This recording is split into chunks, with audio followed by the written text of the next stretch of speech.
크리스찬의 쉿 콰이어트 타임.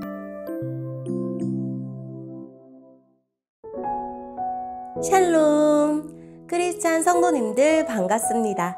오늘의 본문은 사무엘하 4장 1절부터 12절까지의 말씀입니다. 본문의 제목은 사울 왕가의 몰락입니다. 본문을 읽기 전에 어떤 내용인지 요약본을 먼저 읽어드릴게요. 군대 장관 아브넬에 이어 이스보셋도 죽임을 당합니다. 암살자들도 다윗에 의해 처형을 당합니다. 사울 왕가에는 이제 다윗이 사랑한 친구 요나단의 아들만 남습니다. 오늘의 본문 1절입니다. 사울의 아들 이스보셋도 아브넬이 헤브론에서 죽었다는 이야기를 들었습니다. 그러자 이스보셋과 온 이스라엘은 두려움에 떨었습니다. 사울의 군대에서 장교로 있던 두 사람이 이스보셋에게 왔습니다. 한 사람의 이름은 바하나였고 다른 사람의 이름은 레갑이었습니다. 그들은 베냐민 사람인 브에론 마을 림몬의 아들이었습니다. 브에론 마을은 베냐민 지파의 마을이었습니다. 브에롯 백성들은 깃다임으로 도망하여 오늘날까지 그곳에서 살고 있습니다. 사울의 아들 요나단에게는 두 다리를 저는 아들이 있었는데 그의 이름은 무비보셋입니다. 사울과 요나단이 죽었다는 소식이 이스라엘에 전해졌을 때 무비보셋의 나이는 5살이었습니다. 그때 무비보셋의 유모가 무비보셋을 안고 급히 도망치다가 그만 무비보셋을 떨어뜨려 그때부터 다리를 절게 되었습니다. 림몬의 아들 레갑과 바하나는 브에롯에서 길을 떠나 한낮에 이스보셋의 집에 이르렀습니다. 이스보셋은 낮잠을 자고 있었습니다. 그들은 집 한가운데로 들어갔습니다. 레갑과 바하나는 밀을 가지러 온 채였습니다. 이스보셋은 안방 침대 위에 누워 있었습니다. 레갑과 바하나는 이스보셋의 배를 찌르고 이스보셋의 머리를 베어가지고 도망쳤습니다. 그들은 밤새도록 요단강 계곡을 따라 걸었습니다. 그들은 헤브론에 이르러서 그 머리를 다윗에게 건네주었습니다. 그들은 다윗 왕에게 이렇게 말했습니다. 여기에 사울의 아들 이스보셋의 머리가 있습니다. 그는 왕을 죽이려 하던 왕의 원수입니다. 오늘 여호와께서 사울과 그의 집안이 왕에게 한 일의 원수를 갚으셨습니다. 다윗은 브에롯의 사람 림몬의 아들인 레갑과 그의 동생 바하나에게 이렇게 말했습니다. 모든 어려움에서 나의 생명을 건져주신 여호와의 이름으로 맹세한다. 언젠가 어떤 사람이 나에게 좋은 소식이라고 생각해서 왕이시여 사울이 죽었습니다라는 말을 전한 적이 있다. 그러나 나는 그가 가진 것을 모두 빼앗고 그를 시글락에서 죽여버렸다. 그런 소식을 가지고 오는 자는 그런 보답을 받아야 마땅하다. 하물며 죄 없는 사람을 그의 침대 위에서 죽인 너희는 말할 것도 없다. 그의 피 흘린 값을 너희의 죽음으로 갚아야 하지 않겠느냐? 다윗은 자기 부하들에게 레갑과 바하나를 죽이라고 명령했습니다. 그들은 레갑과 바하나를 죽이고 나서 그들의 손과 발을 잘라냈습니다. 그들은 레갑과 바하나의 손과 발을 헤브론의 연못 위에 매달았습니다. 그리고 나서 이스보셋의 머리를 가져다가 그것을 헤브론에 있는 아브넬의 무덤에 묻어 주었습니다. 아멘. 오늘의 본문을 통해 이해할 수 있는 부분은 무엇일까요?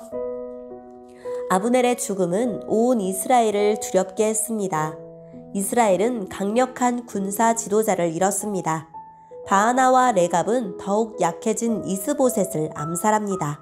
이제 사울 가문에는 요나단의 아들 무비보셋만 남습니다. 할아버지 사울과 아버지 요나단이 죽던 날 5살 무비보셋은 그를 살리려던 유모의 실수로 땅에 떨어져 평생 두 다리를 절며 살아야 했습니다. 바하나와 레갑은 생존과 출세를 위해 이스보셋을 살해했습니다.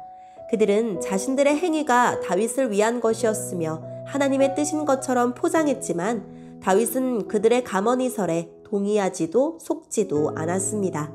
분명 사울 가문은 다윗과 원수지간이었지만 다윗은 단 한 번도 자기 손으로 그들을 해하지 않았습니다. 다윗은 자신의 칼이나 지혜가 아닌 하나님을 의지했습니다. 오늘의 본문을 통해 알 수 있는 우리 하나님은 어떤 분일까요? 하나님은 자기 이름을 제멋대로 사용하는 것을 싫어하시는 분입니다. 레갑과 바하나는 자신의 탐욕을 위해 이스보셋을 죽이고 다윗에게는 하나님이 사울 집안에 대한 원수를 갚으신 것처럼 꾸밉니다. 나는 하나님의 이름을 언제 어떻게 사용하나요? 오늘의 본문을 통해 우리에게 주시는 교훈은 무엇일까요? 정의보다 이익을 더 중요하게 생각하는 사람은 죄를 짓기 마련입니다. 바하나와 레갑은 브에롯 출신이었습니다. 브에롯은 본래 여호수아를 속이고 평화 조약을 맺은 히위 족속의 4도시 가운데 하나로서 훗날 베냐민 지파에 속했습니다. 그런데 사울이 베냐민 땅에 사는 외국인을 없애려 했을 때 브에롯 주민은 깃다임으로 도망친 것으로 보입니다. 그러니 브에롯 사람들은 사울 가문과 관계가 껄끄러웠을 것입니다. 이런 배경에도 불구하고 사울의 아들 이스보셋의 군 지휘관 지위까지 오른 바하나와 레갑은 분명 상황 변화에 민감하고 약발랐을 것입니다. 아니나 다를까 아브넬이 죽고 힘없는 이스보셋에게 희망을 걸 수 없는 상황에서 자기들에게 가장 유리한 길이 무엇인지 바로 생각해냈습니다. 그것은 바로 이스보셋의 목을 다윗에게 가져가는 것이었습니다.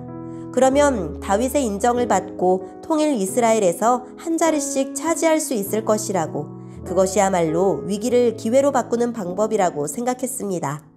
결국 그들은 자기들의 이익을 위해 아무 잘못도 없이 잠들어 있던 이스보셋을 살해하는 악을 저질렀습니다.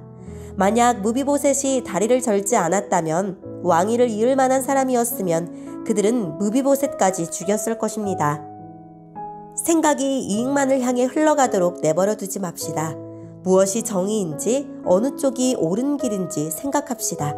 그래야 죄악으로 기우는 삶을 바로 잡을 수 있습니다. 하나님이 자신을 돌보신다고 믿는 사람, 하나님이 모든 것을 통치하신다고 믿는 사람은 눈앞의 이익보다 정의를 더 중요하게 생각합니다. 누구나 자기에게 이익이 되는 일을 좋아할 거라는 바하나와 레갑의 생각과 달리 다윗은 경쟁자가 사라졌다는 유리한 소식에 기뻐하지 않고 무고한 사람이 죽임을 당한 불의에 분노했습니다. 그래서 그는 레갑과 바하나를 처형하고 억울하게 살해당한 이스보셋을 장사함으로 정의를 구현했습니다.